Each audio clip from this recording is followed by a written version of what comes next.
Tell me the best thing about being in Korea and the worst thing. The best thing about being in Korea was probably the shock of another culture trying to recover. Both Korea and Japan were still in a recovery state from devastating wars. And to see that the spirit of the people just won't stop.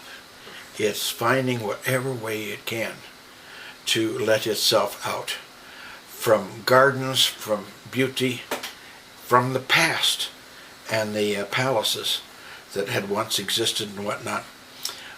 Both countries were still striving to lift themselves up by their bootstraps.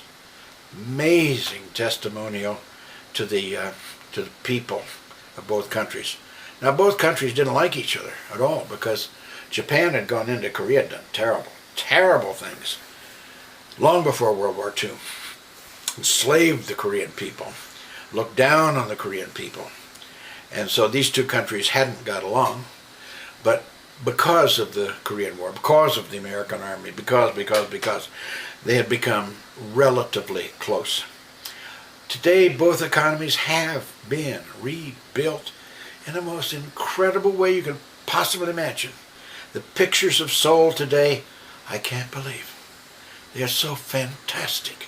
They're so rebuilt, new, brand new, marvelous communities that work. And they have factories, and they have output, and they have automobiles, and they have all the stuff that we've got, and they're manufacturing great deal of the stuff that we've got. So both Japan and Korea have come back long, long way. The deprivation of Korea was that we were confined to the compound, all barbed wire fence and whatnot, all around us, because we were division headquarters. And sort of the stupidity of it all. A couple of short stories. The stupidity is the senator from Minnesota who ran for president, Humphrey. Senator Humphrey heard that things were not copacetic with the American Army. So he came over to see for himself. And they got some really pretty onboard stewardess. They got a great big helicopter. They found out what he liked to drink. They took him aloft in Seoul and brought him up over our area in the helicopter, and they flew him around and provided him the services of the military and took him back, and he reported to the press that troops were feeling strong, tough, and ready to go. Anything but. So they had waxed him right out of position. The main thing about being up there was the waste, the horrible, horrible, horrible waste. The waste of people, lives, material, time, stuff, in order to be up there on the DMZ was just enormous.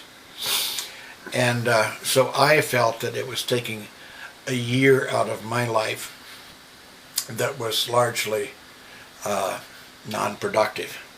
I was able to take some courses through the University of Pennsylvania and got good grades, but beyond that, very little happened. There were some precious, nice moments I wish I had been able to take advantage of. Marian Anderson, fantastic voice and person that she was, came to Korea, and there was a huge concert, but I didn't get to go.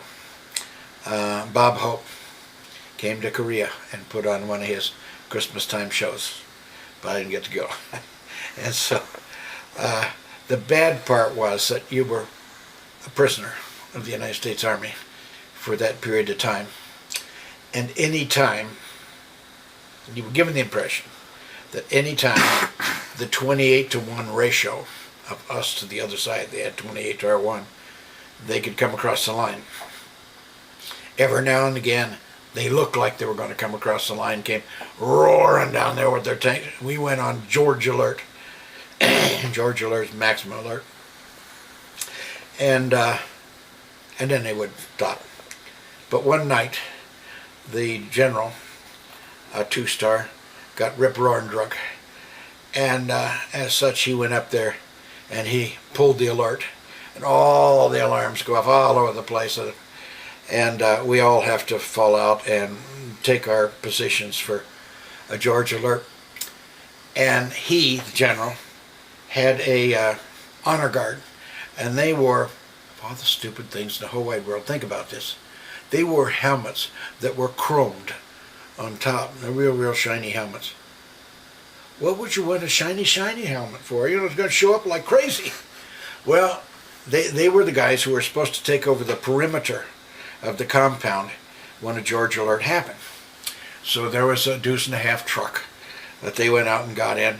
And one group started here to work around the perimeter, and the other group started here to work around the perimeter. And as they were getting in the truck, one of the guys discharged his weapon. It ricocheted off the floor and tore into another guy's thigh. So they had their first casualty before they could draw away from the barracks. The next casualty occurred out there where somebody tripped and got somebody else in the forearm. And the third one was when they came around to meet one another, they opened fire on one another thinking they had run into the enemy. All hell's breaking loose out there. And they've just run into each other. The George alert was never real. And by that time, somebody had got up there to the, quote, war room and found the drunken general and sounded the all clear. And we were able to go back. But to temper that one, I have to tell you one of my glory moments. In the wintertime, it was very hard to go out and walk along the edge of a very sharp hill to get to the outhouse. And it was bitter cold. And so, a lot of times we didn't. We just went to the back door and opened it about yay wide.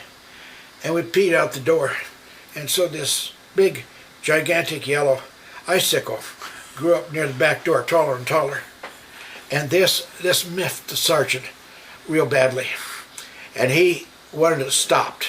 He was serious about it. So one night, unknown to us, he positions himself out there to catch somebody doing this. I didn't know it. Came my turn to go. I went to the back door. I opened it yay wide. I started doing it in the normal fashion. And because he was standing there and I didn't realize it, I was pissing on his leg. And he suddenly woke up. And I never heard such army language in all my life. But since he was waking up out of half stupor and half sleep, I had time to run in and jump under and pull my mummy bag up over me like I was sound asleep the whole time. And he came in and he was then madder than ever that he couldn't even find the guy who had pissed all over him.